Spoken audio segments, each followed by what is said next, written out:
Having a good time, are we? Yes, yes. Good. Now, I had a jolly good time last night, which is why you will not be getting the pugilism experience, I'm afraid.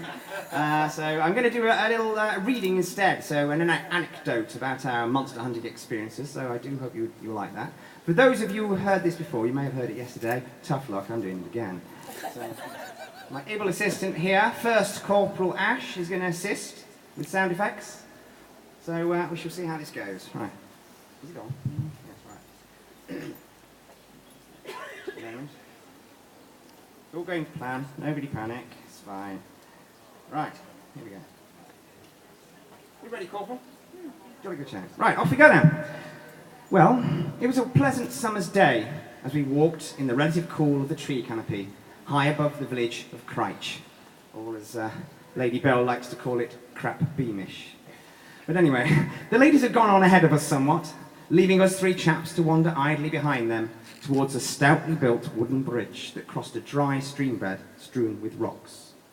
Corporal Ash had, with his usual youthful exuberance and seemingly endless energy, dashed off to explore beneath that very bridge, as August and I continued our earnest discussion about coffee and tea. He, damnably ignorant traditionalist that he was, continued to insist he was superior, despite my well-presented and superior arguments to the contrary. My patience with him was beginning to fray somewhat, as it always did, in fact. We had barely traversed across the length of the bridge when there was a most terrible commotion behind us. Turning in surprise, and I confess, ready with some harsh words regarding whatever calamity Corporal Ash had precipitated, we both halted in our tracks and stared in bewilderment as the corporal inexplicably rose above the side of the bridge in a shower of earth and stones. It took a few seconds to grasp the fact that the lad was clutching for dear life to the head of a monstrously ugly troll of considerable size, and it seemed most disagreeable temperament. Now, I am a monster hunter of considerable experience. I have hunted in all terrains and in the most inhospitable of climates. I have seen horrors that have driven lesser men insensible, or sent them into terrified and unreasoned flight.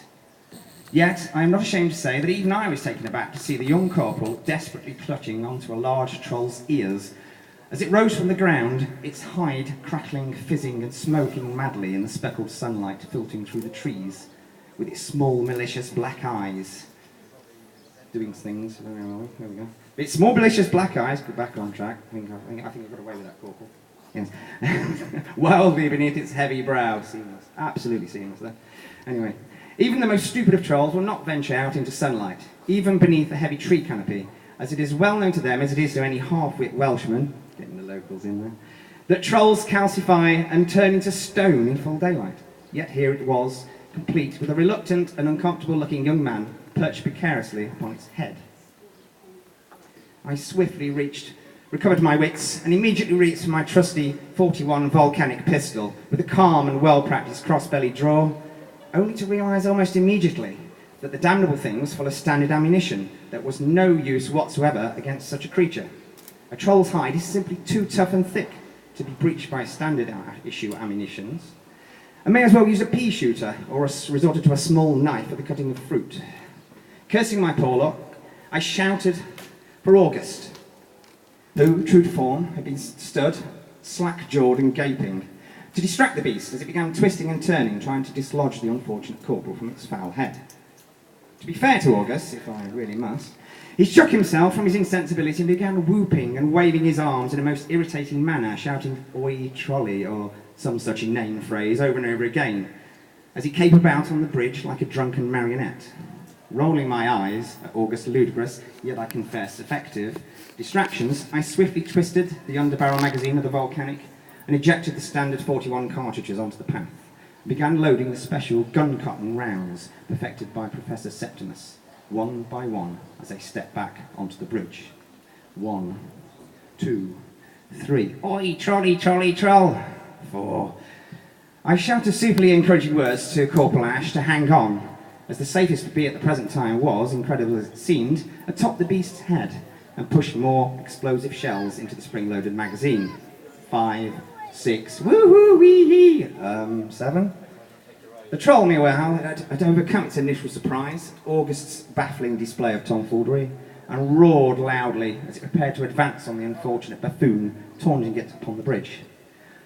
Now, the full wrath of an enraged troll is not a pleasant thing to experience firsthand, particularly if you are the main focus of the creature's ire. So I fully expected August to freeze in terror and soil himself, or perhaps even to simply turn and run screaming. Yet, to my eternal surprise, he did not. As the beast took its first stride towards August, he did no more than calmly place his feet firmly apart, and with great flourish and cry of, "How's that?" lifted his kilt to his chin. I remain eternally grateful to whatever powers watched over me that day, that I was entirely at the wrong, or should I say entirely right, angle, not to see what horrors August had revealed to the troll at that precise moment. I still feel for the poor beast to this very day, if truth be told, but whatever it was August had beneath his petticoat was enough to stop the troll dead in abject, slack-jawed horror. Quickly recovering my wits, I yelled for Corporal Ash to jump and step forward, gun in hand, just as the intrepid corporal popped up on the creature's head, looking for a convenient landing spot as he could hope for under the circumstances. Raising the gun in a smooth and fluid motion, and suppressing my natural instinct to go for a headshot, I aimed for the huge barreled chest of our foe and fired. The crack of the gun was swiftly followed by a loud bang as the explosive detonated, showering us in calcified hide. I cranked the lever again. A bit better than that. Cranked the lever again and fired. I took a step forward and fired again. Crank, step, fire, crank, step, fire. Each shot exploded on the beast's chest as it roared in rage. Corporal Ash, judging the moment perfectly, leapt from his precarious perch into the relative comfort of a nearby rhododendron bush. His landing was not quite as graceful, but a quick glance was enough to confirm his relative safety and assure me that my quarry was now to be entirely my main focus. Cranking the loading lever again seemed to break that frozen moment of time, and the beast bellowed and charged. I took aim and waited just a second longer as it closed. I fired. Boom! Come on, Corporal, do keep up. Squeeze it, boy! Oh, there we go. Didn't happen yesterday either. I cranked and fired again. Both shots took the beast in the mouth, and the dull explosions, barely a second apart, shattered the troll's head in a cloud of calcified hide, skull fragments and gore that rained down around us. The troll fell crashing against the bridge before me and slid back into the dry steam bed, dragging a good-sized portion of the bridge handrail with it as it fell. Rocks tumbled and rolled, and then all fell still. Then at last, only silence. Now, outside of an exclusive Parisian maison de torrents, or a well-stocked bar in a reassuringly expensive gentleman's club, there are few things more sublime upon this very earth in our short and frenzied lives that leave a man as satisfied, content, and so utterly complete at the successful conclusion of a hunt. The great beast conquered before you, the smell of gun smoke still on the air, and the calm and silence of that almost divine moment of sublime euphoria and moral repletion, of which every split second should be savoured and... "Or is it dead then?" inquired August, tossing a rock at the prone troll. "Can someone help me out this bloody laurel bush?" inquired Corporal Ash.